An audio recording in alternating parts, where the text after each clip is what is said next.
What I'm about to tell you is something the expat community in the Philippines desperately wants to keep secret. It involves tens of thousands of foreign men, Filipino household workers, and arrangements that go far beyond what anyone imagines. The stories you're about to hear come from real people who reached out to us anonymously. Names have been changed. Images have been generated to aid storytelling. But these confessions? They're 100% real. And what they reveal will shock you. 2 weeks ago, a post appeared on Reddit that sent shockwaves through the expat community. The title read, "I think I ruined my maid's life and I don't know what to do." The post got over 2,000 comments before it was mysteriously deleted. But we managed to save it. Now the post reads, "I'm a 58-year-old American living in Davao. I hired Maria, not her real name, 6 months ago. She's 24, has a 3-year-old daughter, and needed the job desperately. At first, everything was professional. 12,000 pesos a month, free room and board, and healthcare covered. Standard arrangement. But living in the same house, things got complicated fast. She started doing little things. Bringing me coffee in bed, asking about my day, watching Netflix with me after her work was done.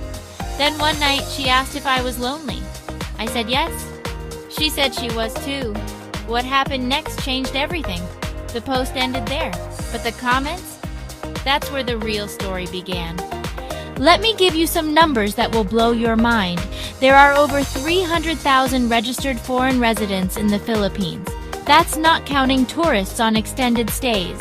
The domestic helper industry employs 2.2 million Filipinos. And here's the kicker: in expat-heavy areas like BGC, Makati, and Cebu City, over 60% of foreign households employ live-in help. But here's what the Philippine Statistics Authority doesn't track, and what no government agency wants to acknowledge. Anonymous surveys from expat Facebook groups suggest that inappropriate relationships between foreign employers and Filipino domestic workers happen in 1 out of every 4 households. That's not speculation. That's data from over 5,000 anonymous responses. And these numbers, they're probably conservative. According to one of the posts on a Facebook group, it reads, "My yaya asked if I wanted a girlfriend experience for an extra 8,000 pesos a month. Guys, what would you do?" The post got lots of comments and likes. One of the comments read, "Bro, that's the Philippines for you. Just make sure you're both adults and consenting. These girls know what they're doing." Another comment, "My helper's been with me for 2 years. We're basically married now, just not legally. Best relationship I've ever had." But then there are the darker comments. One of the comments read, "Started as just cleaning and cooking. Now she does everything, if you know what I mean. 15,000 pesos a month total. Cheapest girlfriend I've ever had." And a reply, "Dude, that's not a girlfriend, that's just complicated." The thread had over 200 comments before it got deleted, but the damage was done. The conversation had started. Last week, we received a detailed email from someone calling himself the businessman. He agreed to share his story on condition of complete anonymity. It reads, "I moved to Manila in 2019 for work. Big tech company, good salary, nice condo in BGC. I hired Althea through an agency.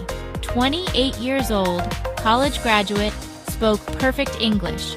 Her salary was 18,000 pesos a month above average because of her qualifications. For the first year, everything was professional. She was efficient, respectful, and kept to herself. But COVID changed everything. Suddenly, we were both stuck in the same condo 24/7. She couldn't go home to her province. I couldn't travel for work. We started having long conversations. I learned about her dreams, her family's financial struggles, and her ex-boyfriend who left her with debt. One evening, she broke down crying. Said she was worried about losing her job when the pandemic ended. I told her she was safe, that I'd take care of her. She looked at me and said, 'How can I make sure you'll keep me?' I knew what she was asking, and God help me, I didn't say no. Years later, she's still with me. We have a daughter now, but I don't know if what we have is love or just a very complicated business arrangement. The worst part? I'm not the only one. Half the guys in my expat circle have similar stories. We don't discuss it openly. When we posted about this topic on social media, the response was explosive. The comments section became a battlefield between two very different viewpoints. Side 1. This is exploitation, pure and simple. These women are economically vulnerable. Foreign men are taking advantage of desperate people. Side 2. These are consenting adults making their own choices. The women often initiate these arrangements. Who are we to judge? But here's where it gets really controversial. We reached out to a Filipino women's rights advocate who agreed to speak anonymously. Her response will surprise you. The Western feminist perspective doesn't always apply here. These women aren't victims, they're strategists. Many of them see foreign men as their ticket to a better life, not just for them, but for their entire families. They're making calculated decisions. The real question isn't whether it's exploitation, it's whether we're comfortable with the economic realities that make these arrangements attractive in the first place. But then we heard from someone with a completely different perspective. Through a trusted contact, we managed to speak with a Filipino domestic worker who had been in one of these arrangements. She asked to be called Anna. According to Anna, she said, "I worked for Mr. Johnson for 3 years. American, maybe 50 years old, divorced, nice man, very generous. At first, just regular work. Clean house, cook food, do laundry for 14,000 pesos per month, which was good money for me. But I could see he was lonely. His wife left him and his children are in America. Every night, just him and his beer, watching TV alone. I felt sorry for him.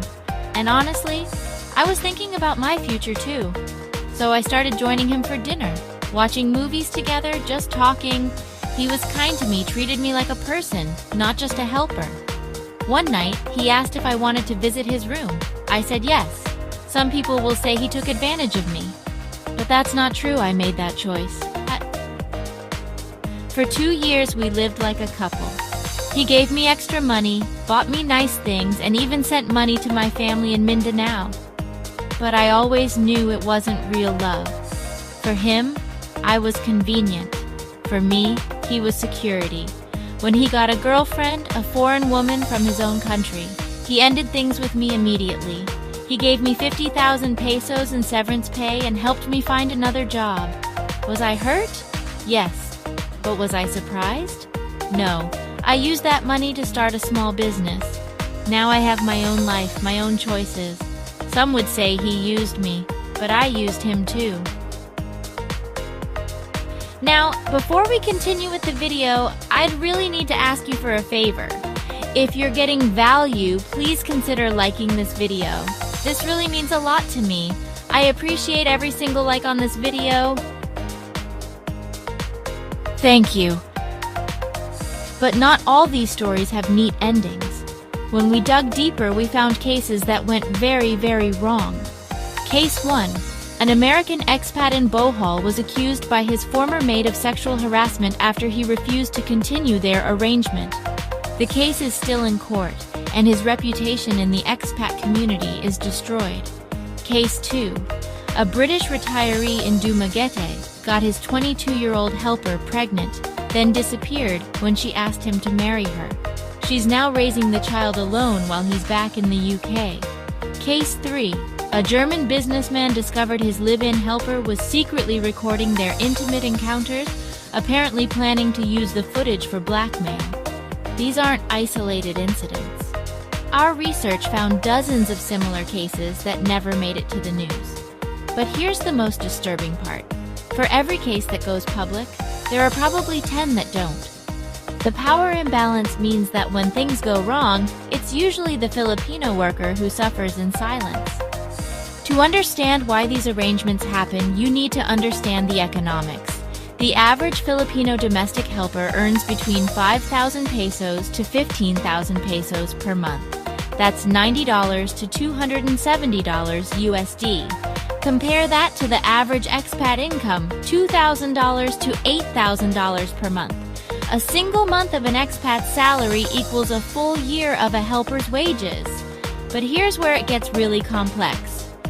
That 15,000 peso salary often supports not just the helper, but their entire extended family. Parents, siblings, children, sometimes even grandchildren. So when an expat offers bonuses for extra services, they're not just offering pocket money. They're offering the chance to send a sibling to college, pay for a parent's medical bills, or buy a small piece of land for the family. Suddenly, the choice becomes a lot more complicated. Our final anonymous confession comes from someone who says he deeply regrets his decisions. He calls himself the regretful expat. According to him, I've been living in the Philippines for 8 years, retired here after my divorce, thought I'd found paradise. Over those 8 years, I've had 4 different maids, and with 3 of them, things became intimate. At the time, I told myself it was mutual. They were adults, they made their own choices, and everyone was happy. But looking back now, I see what really happened. I was a lonely old man with money, and they were young women with families to feed. The power dynamic was so skewed that consent became a meaningless word. The worst part is how it affected them. The first girl, Jenny, fell in love with me. Really fell in love. When I ended things, she was devastated. Couldn't work for weeks. The second one, Rose, became pregnant. I paid for the abortion, but I could see how much it destroyed her emotionally. The third one, she just disappeared one day, packed her things while I was out and vanished. I never saw her again. I used my money and my position to get what I wanted from women who felt they had no choice but to give it to me. That's not romance. That's not even a fair transaction. It's something much uglier. The regretful expat continues. I still live here, still have a maid, but now I keep everything strictly professional. But the damage is done. To them, to me, to how I see myself. I wish someone had made a video like this years ago. Maybe it would have made me think twice. These individual stories point to much larger systemic issues that nobody wants to address. Issue 1. The Philippines' domestic helper industry lacks comprehensive regulation. Most arrangements happen through informal networks with no oversight. Issue 2. Economic inequality creates situations where sexual services become part of survival strategies. Issue 3. The expat community operates in a bubble with its own informal rules and social pressures. Issue 4. Cultural differences in understanding consent, power, and relationships create gray areas that benefit no one.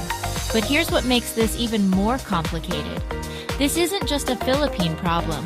Similar dynamics exist in Thailand, Vietnam, Indonesia, and dozens of other countries where economic inequality meets foreign retirement communities. The Philippines just happens to be the most documented case. So after hearing all these stories, all these perspectives, we're left with some uncomfortable questions that have no easy answers. Is it possible for these relationships to be truly consensual when there's such a massive power and economic imbalance? Are the women in these situations victims, or are they making strategic choices within a limited set of options? Should expats bear responsibility for the economic conditions that make these arrangements attractive? And perhaps most importantly, is awareness of the problem enough, or does that awareness create an obligation to change the system? The honest answer is that there are no simple solutions to complex human problems. But what we can do is acknowledge that these situations exist, understand the factors that create them, and have honest conversations about the ethical implications. If this video has probably made you uncomfortable, good. It should. Whether you're an expat living abroad, someone considering retirement overseas, or just a person trying to understand complex global dynamics, these stories matter.